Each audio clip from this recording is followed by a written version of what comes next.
Welcome back, ladies and gentlemen, for the last time this season of a new Stargirl episode. We are on episode 13, which is the last episode of the first season. This episode, again, just like the last episode, is entitled Stars and Stripes. This is just part 2. Last episode was part 1. Let's get into the quick synopsis of this episode. Then we'll dig as much into this episode as we possibly can. And then we'll give you a slight overview of the feel of the entire first season of Stargirl. So here, as the Injustice Society of America come one step closer to accomplishing their mission, Courtney and the JSA face off with Icicle and the villains of the ISA. I like the way they put Icicle as a front character when this kind of whole season, the main front villain has been Brainwave, but I digress. But let's jump into the episode really quick. So the episode starts off with like a 3-minute gap before the machine kicks on at the end of episode 11. It starts with the Fiddler's son finally standing up for himself, as she kind of pushed him at the end of episode 12 when she told him what his father did when someone picked on him. So now we get to see him actually respond to it. I think it also foreshadows that he will possibly be a villain in season 2, because his response to it tells me, oh yeah, they're definitely setting up a villain for season 2 with him. So that's going to be kind of an interesting part there. But it's really just a quick glance of him standing up for himself. And then we get the super reveal of the machine that we know they have created to possess and make everyone perfect in the world. Still confused how that's a bad thing, but I guess, well, no. Killing so many people to do it makes it a bad thing. But granted, for me, it reminds me of the movie Swordfish. Well, I know I'm going back on y'all if y'all can remember that movie, when John Travolta's character asks Hugh Jackman's character, how many people would you be willing to sacrifice to fulfill your goal? Icicle tends to ask this question later on in this episode also, and it just kind of brings up that dilemma, like, for a perfect society, would you be willing to give up the lives of 25 million people? I don't know if I would say I wouldn't. But again, I'm off track. I'm just wondering, because their plan still does not seem like the worst bad guy plan humanly possible. But after we get that, we fast forward after that short interlude of showing us the machine and the Fiddler's son sticking up for himself. We pick up where we left off at with the team and all the positions they are left in from episode 11. We see Courtney and Pat semi-face off and then have a very touching CW moment that, like, really, like, it hits you with the feels, but it's really not important. And then for the rest of the characters, we just see Beth figuring out everything. Again, I have questions about the way she figures it out. Matter of fact, this whole episode is built on a lot of questions of how things come to head. But this is one of them where you're wondering, how is this going to come to head? How is this the reason why everything else happens in this episode? But again, we get Beth distracting the gambler in the time for them to reactivate a machine that is in the villain's lair portion, where it can dampen Brainwave and his machine from controlling Pat and the Shining Knight. And of course they succeed, because if they didn't succeed, we would have so many questions about this episode. So after they succeed in that portion of it and they have their little touching moment, and Beth frees Justin and Pat from the Brainwave's power machine, the next thing is the huge showdown we finally get with the JSA and the ISA. And it's really basically almost all the members, including we finally get the full reveal of Solomon Grundy, which I can say is one of the best full CGI characters we've seen pulled off on a CW show. Much better than King Shark on Flash and things of that nature.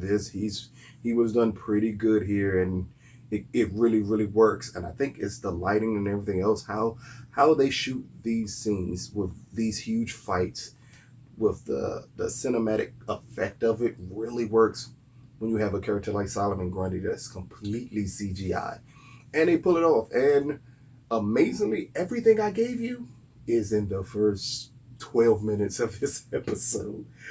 I am not going to say anything about the remainder of the episode.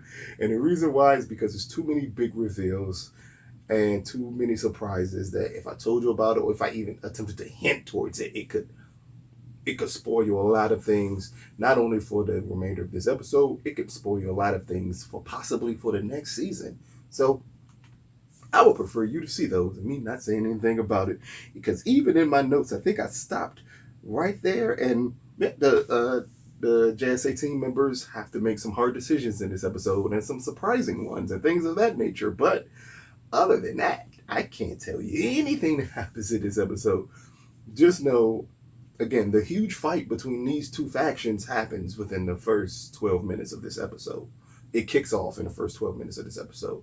So that should let you know, kind of like what I told you for the last review, episode 12, that it was clearly a setup episode waiting to reveal all the action in episode 13, and that's what we really get in this, is a lot of action. It is not a lot of story in this one, because I think they feel with episode 12, they built the story so they don't have to go back to building the story again. You're just going to get straight action packed, just the way Stargirl delivers it.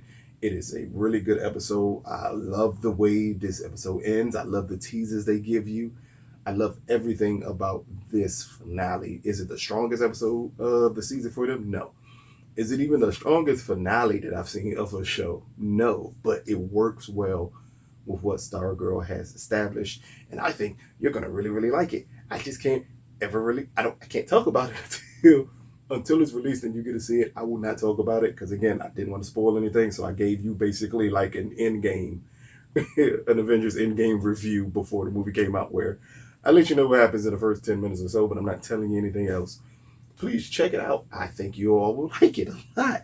So, Stargirl season finale, episode 13, Stars and Stripes Part 2, drops Monday on the DC Universe app and Tuesday on the CW. So please check it out. I was going to say peace, but then I can't remember. Like, wow, no.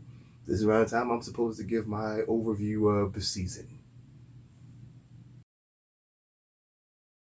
So, through the magic of very sloppy editing, we are here to give you an overview of the Stargirl season. See, so what had happened is, like, just to combine my thoughts together, I knew I would run way too long with everything that I'm doing and trying to get my thoughts together. So it took time to pause and try to get my thoughts together on season 1 of Stargirl. From the beginning, I have said, I want to say by episode 3, that this was the best Arrowverse show, first season I had ever seen.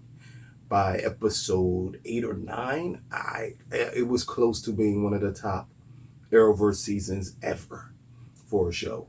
And I don't think it really lets off there. I think this first season of Stargirl represents a reboot for the Arrowverse. I think the way they played her, the way they're playing up Courtney, they're playing her up like she is going to eventually be the future leader for the Arrowverse. She will take not just the mantle of Arrow, but I can see her taking the mantle of Flash and becoming the lead character in everything that moves forward. This show is possibly the biggest origin story I've ever seen any genre show pull off, because it's an origin story of so many different characters, and not just origin stories of the heroes. It's origin stories of the villains. They managed to pack this show, this first season, with so much stuff that's going to reverberate down the line, down the seasons of this show. It is amazing. I am extremely surprised that this was pulled off, because this is a feat that I don't think 4 to 5 years ago could have been pulled off. But they managed to do it here. And it is centered around making a strong, powerful female superhero that's not, I'm going to use a word here that I hear a lot of people say, that's not a Mary Sue per se. Like, Courtney hasn't figured out everything yet. Yeah, she's a gymnast, so she has certain things that can lend to her fighting skills, but she clearly struggles being a leader. She clearly struggles in other areas that you're not accustomed to seeing female superheroes when they first present them do. Unfortunately, we didn't see that with Batwoman. It was like almost immediately Kay knew exactly what she was doing. We really didn't see it with Supergirl. I mean, in her first season, I don't know if the first season, maybe the second season, she overpowered Superman. Like it, it's like it felt the need to rush. The only times I've seen female characters seem to be as developed as they are doing with Courtney, even Yolanda, even Beth, just the whole cast of Stargirl was Arrow, and how they built those characters out. Even Flash to an extent, the way they build those characters out, they really are building not only the heroes out, they're building the villains out, which makes you care more about the stories. Because I feel you should equally have to care equal parts of hero and villain to really get submerged into a show. And I think that's what Stargirl has managed to do. And I think that's the point of it. I'm still confused why it was ever a DC Universe show. It never has that feel. It clearly is a CW show. And I don't know if it was the freedom of putting it on the app and on CW that lended the show to be able to take chances that other Arrowverse shows couldn't. If that is the case, that's great. And I feel if you've already set the tone with season 1, that could be the reason why season 2 is going to go strictly on CW, because they've already set the tone. And that's what this show is. The show is an amazing tone setter for the reboot of the Arrowverse. And I know I'm looking forward to seeing how they progress with Courtney's character, because I love the contrast of when she is Courtney versus when she is Stargirl. It is a true contrast just on confident levels at times between those two. And it works wonders for this show. And to me, it's going to work wonders for the Arrowverse moving forward. Like, unlike Doom Patrol, which really to me had a key central focus on what the season was, Stargirl didn't. Stargirl's main focus to me was correcting the wrongs of a bigger universe. Like, this feels like a show that was made to put in place to correct whatever they needed to do in the Arrowverse and kind of reset it just enough with a new bright shining star that you can overlook some of the other flaws in some of the other shows that are possibly currently going on. So that is the best reason in the world to check out Stargirl. Also, it is a CW teenage drama to its core, in all the good ways too. All the good elements of a CW teenage drama this show has. It has the heart, it has the sadness, it has the humor, it has everything you need. Granted, some things may be annoying, some characters may come across as overly annoying at times, but when they all come together, when everything's working well, this show is like a well-oiled machine that cannot be matched by another show on the Arrowverse or in this genre on television. So please check it out. This has been JVS's review of Stargirl. Peace, people.